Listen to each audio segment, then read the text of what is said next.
The twin sons of Zephyria cast long glimmering rays over the city's golden spires, igniting the crystal palace in a blinding symphony of light. Inside, the grand hall vibrated with music and laughter as the Zephyrian royal sisters floated gracefully among their courtiers, their ceremonial robes trailing like liquid silver. Guests from distant star systems marveled at the spectacle, oblivious to the subtle tension coiled behind the polished walls, a tension that would soon erupt. Suddenly, the air shimmered. One moment, the princesses were there, and the next, they were gone. A pulse of crimson alarm flooded the palace. Red lights raced across walls, reflecting in the crystalline floors like fractured shards of a dying star. Guards scrambled, their multi-limbed forms sliding and leaping with unnatural agility, but the corridors were empty. No escape pods, no hidden passages. No trace. Impossible, muttered High Sentinel Khalith, his 4 eyes scanning the now deserted hall. They were in the central pavilion just moments ago. Outside, the city's energy shields flared in erratic bursts, echoing the panic inside. Citizens froze in the streets, their gaze drawn to the palace, as if the building itself had inhaled sharply and exhaled the princesses into nothingness. Hollow projections of the royal daughters blinked across communication channels, only to vanish into static. Rumors began instantly. A human had been spotted near the Zephyrian trade routes last cycle, a primitive, unarmed, unremarkable human. Could he have dared? Could a creature so weak, so insignificant, infiltrate the palace of the Zephyrian Empire? Meanwhile, lights away. Captain Jackson Reeves' ship rocked under the pull of an uncharted gravity well. He was no soldier, no diplomat, just a human pilot navigating the quiet void of space in his patched-up ship. And yet, across the galaxy, a mysterious Zephyrian envoy was already tracing his coordinates, an urgent message encrypted with royal authority. Jackson glanced at the message, his brow furrowing. The symbol of the Zephyrian Empire burned red on the holoscreen. Imperative recall. Humans had always been considered irrelevant. He had flown near their borders before, been dismissed as a curious anomaly. Now, somehow, he was being dragged into the heart of interstellar politics, into a danger he couldn't yet understand. He activated the ship's hyperdrive, the engines humming like a predator awakened. The void stretched endlessly ahead, but even in the vast emptiness, he felt the faint pulse of a signal that didn't belong. It was faint, almost imperceptible, yet unmistakably alive. A heartbeat in the dark. Back at the palace, whispers grew louder. Was it a human? An inside job? Or something far older, more cunning than anyone dared imagine? The Royal Council convened frantically, arguing, accusing, and planning. But the princesses themselves, young, clever, and untrained for such sudden peril, were gone, lost somewhere in the infinite reaches of space. Jackson's ship cut through a meteor field, fragments grazing the hull with sparks and metallic screeches. The pulse of the signal grew stronger. Somewhere out there, in the black velvet of the galaxy, were 3 beings of unimaginable importance, and a human was about to walk into their story.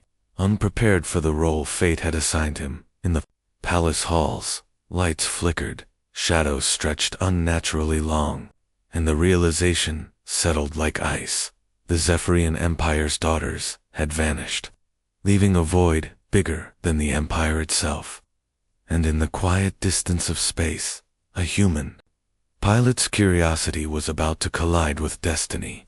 The void of space was merciless, endless, black, punctuated only by the glittering trails of distant stars and the jagged silhouettes of asteroids, drifting like forgotten debris. Jackson Reeves' ship groaned under the strain of maneuvering through the dense asteroid belt, each collision with a floating rock, a sharp reminder that survival depended on precision and instinct. Then his sensors pulsed a faint, irregular signal flickering in the deep void. It was weak, almost imperceptible, but unmistakably artificial, a heartbeat of energy. His eyes narrowed at the readouts. Distress beacon, Princesses, he muttered under his breath. The message was unconfirmed, but hope, fragile and dangerous, surged in his chest.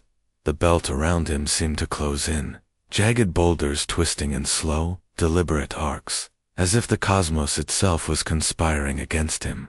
Red and green lights on his control panel flashed warnings of gravitational turbulence. Every maneuver had to be perfect, every misstep fatal. Sparks showered from the hull when a rogue asteroid grazed the engine casing. Jackson's fingers danced across the controls, improvising paths no autopilot could calculate. Then he saw them. Small energy flares, flickering like lanterns in the darkness, bouncing off the sides of a derelict orbital prison hidden in the shadow of a lifeless moon.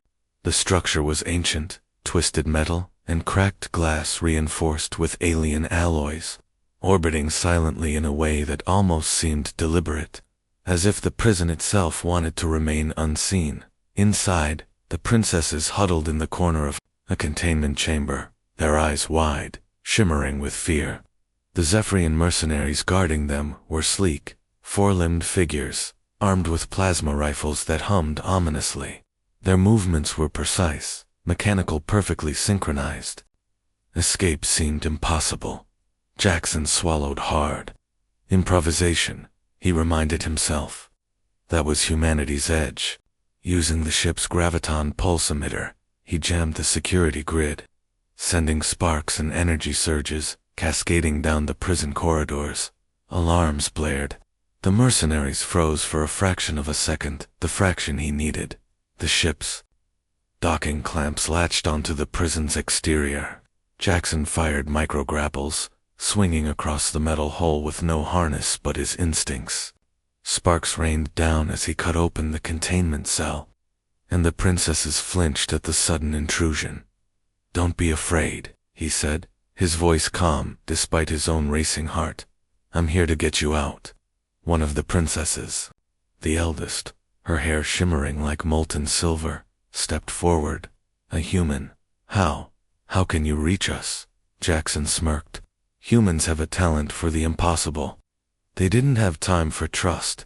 Alarms screamed, and the mercenaries regrouped, their plasma rifles locking onto him. Jackson grabbed the nearest energy conduit and yanked it, sending a cascade of sparks toward the enemy. They shrieked in alien fury, momentarily blinded. He ushered the princesses toward the ship. Every step was a gamble. Every moment the enemy recalibrated. The corridor shook as the prison's automated defense systems activated, walls sliding, metal snapping. The moon outside offered no solace, just an empty expanse of black. Finally, they reached the ship. The princesses climbed aboard, still uncertain, eyes scanning for threats. Jackson slammed the hatch shut, initiating a violent launch sequence. The ship tore away from the orbital prison, energy flares licking the hull, asteroid fragments smashing against the shields in chaotic showers. For the first time, the princesses caught a glimpse of Jackson's determination. His calculated defiance of odds that would have killed any other being in the galaxy. Trust didn't come instantly, but it began to grow, tentative and fragile, and as the ship streaked toward the hyperlane, Jackson knew the hardest part was yet to come. The galaxy was watching, indifferent and deadly, and a human's ingenuity would be tested in ways no Zephyrian or human had ever faced. The hyperlane shimmered ahead like a river of molten light, stretching into infinity, and Jackson's ship surged forward, cutting through the darkness with an almost reckless grace. Behind him, a fleet of Zephyrian warships streaked through space, crimson energy trails burning against the black velvet of the cosmos. Each vessel was a predator, sleek and precise, designed to hunt and kill without mercy. Inside his cockpit, alarms screamed intermittently, warning of graviton fluctuations and enemy proximity. Jackson's hands danced over the controls, coaxing the ship through maneuvers that no simulator could replicate. A flash of meteorite debris loomed too close for comfort. With a flick of the joystick, he twisted the vessel, sending it spinning like a comet through the tumbling rocks. Sparks showered the hull, but they held. The princesses clung to the ship's interior panels, their eyes wide, reflecting the starlight that spilled in from fractured windows.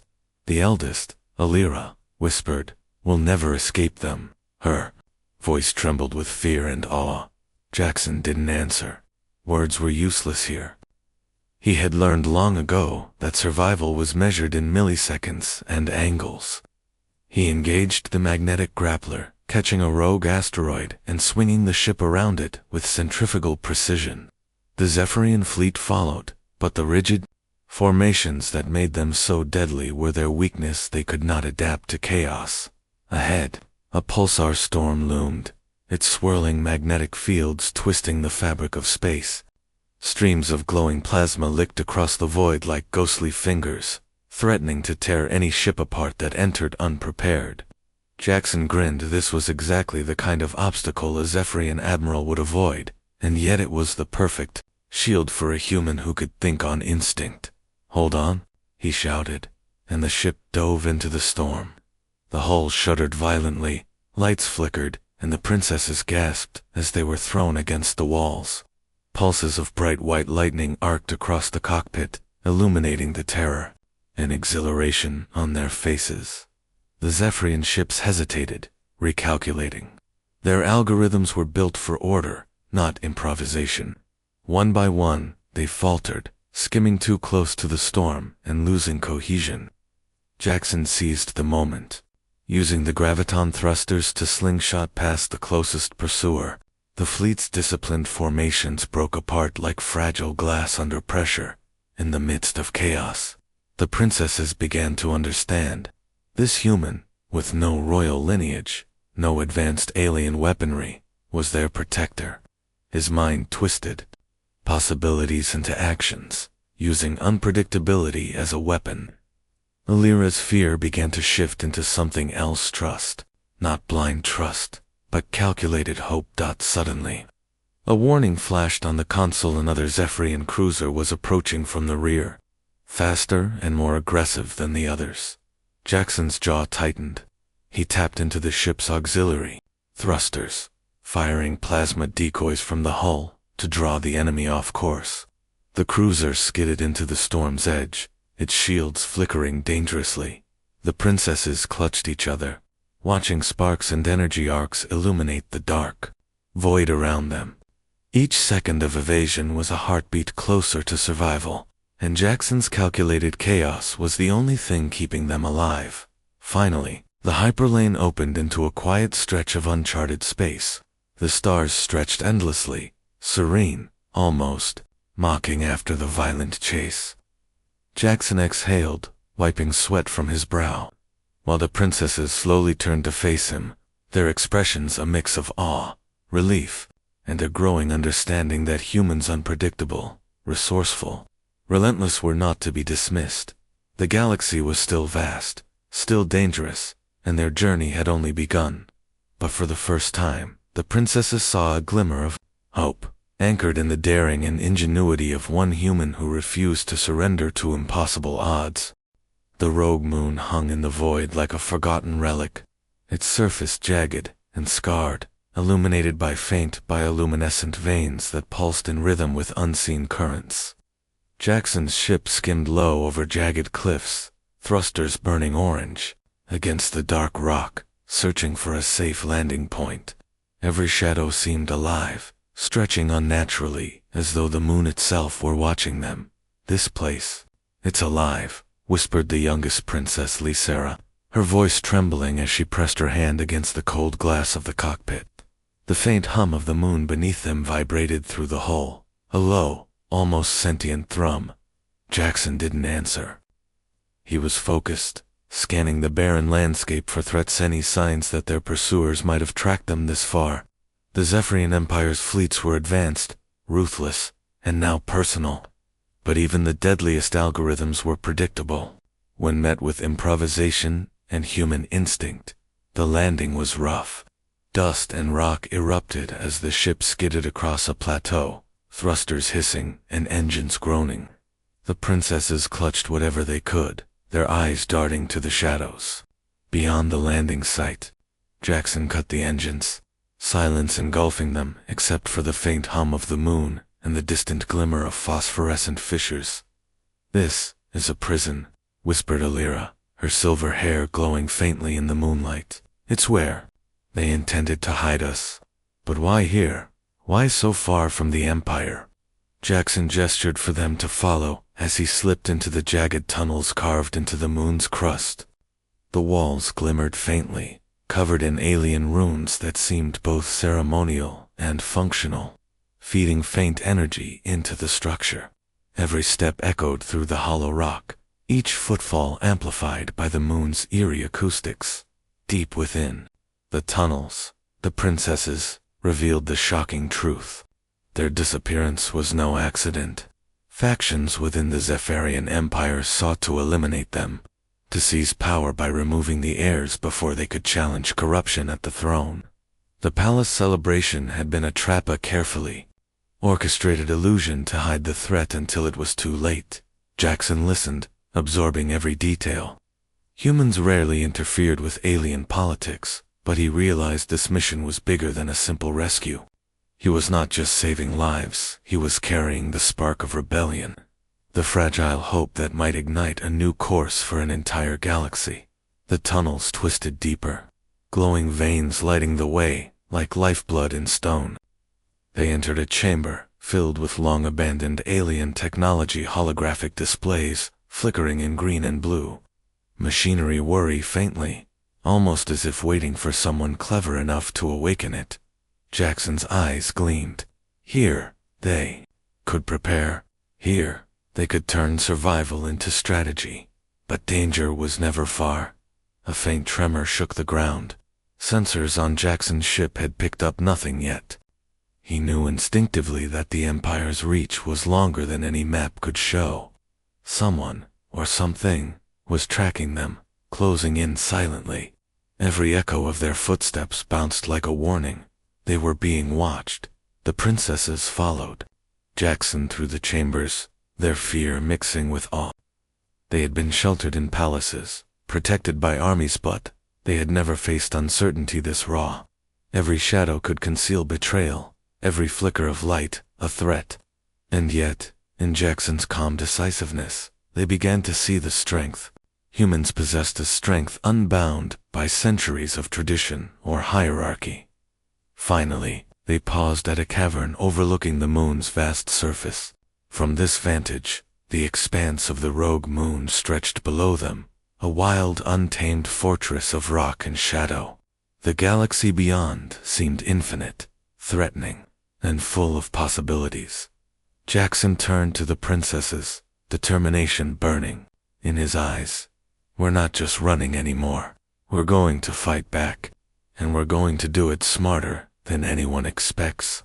The cavern hummed with an eerie, bioluminescent glow as Jackson and the princesses stepped deeper into the moon's heart. Machinery long forgotten whispered faintly, its energy pulsating through the walls like a heartbeat.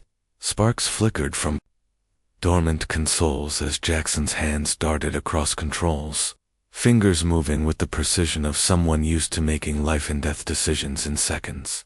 "This tech, it's centuries ahead of what we have back home," Alira murmured, awe and suspicion warring in her voice. "Can a human even understand it?" Jackson didn't flinch. Humans thrived where others were rigid, where tradition blinded minds. He flipped switches, rerouted power, and manipulated alien machinery until glowing devices floated in the air, humming with lethal potential. Plasma emitters, energy nets, and graviton traps shimmered into readiness. Sparks danced across the chamber as conduits overloaded, and he grinned at the chaos. "This is where humans shine, turning the impossible into advantage. Watch closely," he said. "It's not brute strength that wins battles. It's knowing how to bend the rules when everyone else follows them blindly." The princesses observed, skepticism slowly giving way to fascination. Lysera, the youngest, mimicked his hand movements, learning to activate the energy nets. "It's intuitive," she whispered.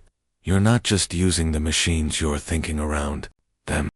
Jackson led them through improvisational drills, teaching them to anticipate enemy tactics, to use the environment, and to exploit the predictable logic of the Zephyrian military.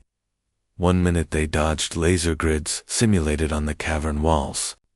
The next, they practiced silent takedowns on holographic opponents projected by ancient consoles. Every action was designed to sharpen instincts, not rely on strength alone. Outside, the moon's surface shimmered in the ghostly glow of bioluminescent fissures. Shadows stretched and warped, dancing across jagged rocks like silent sentinels. Jackson knew their enemies were patient Spurian scouts, had already begun combing the sector. Every second spent in preparation counted, and yet each step carried risk. A single miscalculation could draw fleets to their hiding place. Human ingenuity is unpredictable, Jackson said, voice low. That's our weapon. They can plan for centuries, but they can't predict someone who improvises in the moment. Silver hair shimmered in the dim light as she stepped closer, observing his every movement. She realized that humans weren't inferior. They were flexible, relentless, creative, and that flexibility might be the difference between life and death, between survival and reclaiming the throne. The cavern vibrated suddenly, faint tremors running through the rock. Jackson froze, listening. His instincts screamed, someone or something was approaching. The Zephyrian Empire's reach was long, and its hunters were thorough. Positions, he ordered, and the princesses moved instinctively to defensive points. Graviton traps and energy nets hummed to life, casting shifting shadows across the cavern walls. Sparks leaped from conduits as the first faint echo of distant ships reverberated through the moon's crust. Jackson's lips curved into a grim smile. This was the test. Not brute force, not overwhelming armies, but cleverness, adaptability, and courage under pressure. The Zephyrians were about to see that a human mind could be just as deadly as any weapon, and the princesses would witness the power of ingenuity firsthand. The distant hum grew louder, signaling the advance of scouts and automated probes. Every shadow now could hide death. Every flicker of light might betray their location. Yet in the middle of danger, in a cavern alive with alien technology and human creativity, hope took root. Jackson turned to the princess's eyes burning with resolve. We'll survive this. Not because we're stronger, but because we're smarter, faster, and willing to do what they won't. The stillness of the rogue moon shattered as distant sensors screamed to life. Jackson's ship, nestled within the cavern, vibrated from the first tremors of approaching warships. Red glows cut across the horizon as Zephyrian cruisers emerged. From the void, their hulls sleek and deadly, engines burning like molten iron against the black of space. The princesses pressed themselves against the walls, eyes wide, hearts hammering. They found us, Lysera whispered, voice barely audible over the low hum of machinery. Jackson didn't answer. He scanned the incoming fleet, calculating angles, trajectories, weaknesses. Humans had survived against overwhelming odds before, not through brute strength, but through unpredictability. That unpredictability would be their weapon now. Outside, the cruisers opened fire. Crimson energy beams sliced through the thin atmosphere of the rogue moon, gouging trenches into rock and sending clouds of dust into the air. Sparks showered through broken corridors, illuminating jagged walls and alien machinery in brief, violent flashes. Every shot was a reminder. If they failed, it would be instant death. Jackson activated the moon's dormant defenses.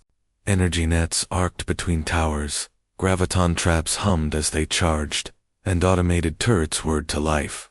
The princesses followed his lead, moving with precision, placing devices and setting traps as Jackson guided them. His calm, focused voice cut through the chaos. Use the terrain. Force them into predictable paths. They won't expect a human to think 3 steps ahead. The first Zephyrian scouts breached the cavern's perimeter, sleek forms skimming low, weapons primed. Jackson triggered a plasma cascade, sending arcs of blue energy across the floor. Sparks and smoke filled the chamber as mercenaries were thrown off balance. The princesses, now moving with surprising skill, activated graviton traps to pin attackers mid-air. The hum of alien tech combined with Jackson's improvisation created a deadly ballet of chaos, every second pushing the invaders toward failure. Outside, the battle escalated. Cruiser formations collided with unpredictable energy bursts, miscalculations, sending ships careening into one another. Explosions painted the void in fiery strokes of red and orange, debris spinning endlessly against the backdrop of distant stars. Jackson's eyes flicked between the cockpit displays and the chamber, orchestrating defenses like a conductor guiding a symphony of destruction. Alira, the eldest princess, ducked as a mercenary lunged at her. She activated a graviton pulse Jackson had taught her, sending him crashing into the wall. She felt a surge of confidence. The impossible was becoming possible, even for a royal raised in gilded halls. The Zephyrians were relentless, but rigid in their tactics. Each time they adapted, Jackson improvised further using tunnels, energy conduits, and even the moon's natural fissures to misdirect and trap them. The cavern became a maze of lights, shadows, and lethal ingenuity. Finally, after what felt like hours, the outer fleet faltered. Ships collided, engines overloaded, and scorched metal rained across the moon's surface. Jackson exhaled, surveying the aftermath. The princesses stood beside him, bruised but alive, their eyes wide with disbelief and admiration. For the first time, they realized the depth of human capability, not brute strength, not advanced alien tech, but adaptability, ingenuity, and fearless improvisation. In a galaxy that had dismissed humanity as primitive, one human had turned the tables, shaping the outcome of a battle that could have ended them all. Jackson turned to the princess's eyes, burning with determination. "We survived," he said, voice steady, though exhaustion tugged at his muscles. "And now we show the Empire that humans can't be ignored." The Imperial City glittered in the twin suns' harsh light, unaware that its very foundations were about to be shaken. Golden spires reflected brilliance that had once symbolized order and power, but now those same spires seemed fragile, their perfection masking corruption and fear. Jackson's ship cut across the sky like a shooting star, carrying the princesses toward a destiny that could not be ignored. "This is it," whispered Lysera, eyes wide. "We're going back." Jackson didn't answer. Focus sharpened every sense. Any patrols, aerial scanners, hidden energy grids. Every corridor of the imperial capital had been designed to trap intruders. But a human mind thrives on exploiting what others overlook. The fleet above shimmered with precision. Zephyrian cruisers hovered in formation, their sensors sweeping for intruders. Below, Jackson guided the princesses through abandoned service tunnels, moving like shadows. Sparks from broken conduits flickered across walls, illuminating the tension etched on their faces. The city was alive with threats, every corner a potential ambush. "Remember," Jackson said quietly, "they expect predictability. Humans. We're chaos incarnate." And chaos was exactly what he brought. Using improvised energy nets and graviton pulses, Jackson and the princesses sabotaged security nodes along their path. Holodrones flickered and collapsed. Corridors exploded in controlled bursts of light, drawing patrols away from their true approach. The princesses moved with newfound skill, weaving between danger and opportunity as Jackson guided them. Finally, they reached the central palace. Golden walls gleamed, statues of past rulers staring silently as if judging their intrusion. Above, the skies crackled with energy. The Zephyrian fleet, alerted by earlier disturbances, had moved to intercept. The city below was a battlefield waiting to erupt. Jackson deployed plasma decoys, firing them into the city's streets. Explosions lit the skyline, sending shadows racing across the spires. The princesses activated energy barriers, shielding entry. points as Jackson hacked security grids, opening the palace doors without triggering alarms. The impossible, it seemed, was happening. Inside, the throne room loomed, vast and hollow, the air thick with the scent of ceremonial incense and tension. Corrupt officials froze at the intrusion, eyes wide, as the princesses strode forward, no longer victims but leaders. Alira stepped onto the polished floor, voice echoing through the cavernous hall. "Your rule ends here. The Empire belongs to its people and its heirs." Jackson stayed just behind, scanning for threats. His ship had been left orbiting, ready to intervene if the palace erupted into violence. But his presence alone had shifted the balance. A human, underestimated for centuries, had become the fulcrum on which the fate of an alien empire turned. Outside, the Zephyrian fleet faltered, communications scrambling as the palace's defenses reprogrammed by Jackson confused targeting systems. Ships collided, engines flared, and their precision formations unraveled under human ingenuity and quick thinking. The galaxy was watching, unaware that a single human pilot had orchestrated the chaos that reclaimed a throne. When the smoke cleared, the princesses stood victorious, their eyes shining with triumph and newfound respect for the human who had risked everything. Jackson, bruised and weary, allowed himself a small smile. The impossible had been achieved not with raw power, but with strategy, courage, and relentless creativity. "This isn't just survival anymore," Jackson said, voice steady, though exhaustion tugged at his shoulders. "It's justice." Alira stepped closer, her silver hair glowing in the ambient light. "And humans aren't so primitive, after all." She smiled faintly, a gesture that carried centuries of disbelief in a single glance. The palace gardens glowed beneath the twin suns, their alien flora shimmering in colors that humans could scarcely name. Golden petals floated on gentle breezes, and the faint hum of energy conduits within the palace walls gave the impression that the city itself had taken a deep, cautious breath for the first time in weeks. Silence was not a threat, it was fragile peace. Jackson stood at the edge of a reflecting pool, watching the water ripple in distorted patterns of light. The princesses were near, their robes brushing the luminescent grass as they surveyed the gardens. Their expressions were a mixture of awe, relief, and lingering wariness. After everything, the betrayals, the hunts, the battles they had survived, and they owed their lives to a human they had once doubted. Alira approached him, her silver hair catching the sun like molten metal. "You did more than save us," she said quietly. "You changed everything. For our empire, for us." Jackson's lips curved into a tired smile. "I just did what I had to. Humans, we don't have centuries of tradition to hold us back. We improvise, we adapt, and sometimes that's enough to tip the scales." Lysera, the youngest, stepped closer and hesitated, then offered her hand. Jackson took it gently, aware that this simple gesture carried centuries of trust and recognition.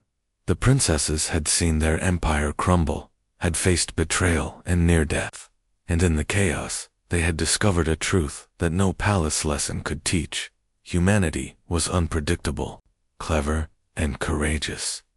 The twin suns dipped lower in the sky, casting long shadows across the gardens. Outside the palace walls, the Zephyrian fleet had been beaten back, their leaders discredited, their influence fractured. The empire had survived, not through overwhelming force, but through the ingenuity of a single human and the courage of its rightful heirs. Jackson felt the weight of the galaxy's gaze, even if unseen, across systems that had dismissed Earth as insignificant. Whispers would spread. Humans were not weak. They could turn the tide, outthink the powerful, survive where others would perish. The galaxy might fear Earth someday, but not through conquest. The quiet, unassuming force of ingenuity and courage. Alira spoke again, her voice steady now, carrying authority she had reclaimed through trial. "We will ensure the Empire learns from this, no longer blind to the strength of those it underestimates. And you, she paused, studying him intently. You will always have a place with us, human, if you wish it. Jackson looked out. At the horizon, the twin suns painting the sky in brilliant orange and violet. He had never sought glory or recognition, he had only acted because it was necessary. And yet, in this alien palace, he felt a sense of belonging that stretched beyond species, beyond homeworlds. A human had altered the fate of an empire. And perhaps, just perhaps, the galaxy was beginning to understand that humans were not to be overlooked.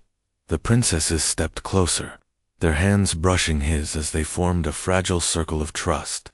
Around them, the gardens shimmered like a promise, every leaf and petal glowing with renewal. Danger had not vanished, never truly would, but, for now, the moment belonged to them. They were alive, safe, and stronger for what they had endured. Jackson exhaled slowly, allowing himself a rare moment of peace. They had survived impossible odds. They had reclaimed a throne, and above all, the galaxy had learned something vital. Humanity, though underestimated, was formidable.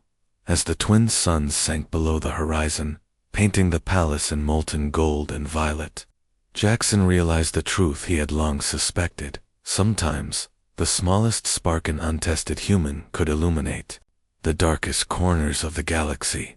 And sometimes, that spark was enough to save princesses, empires, and perhaps even the future itself.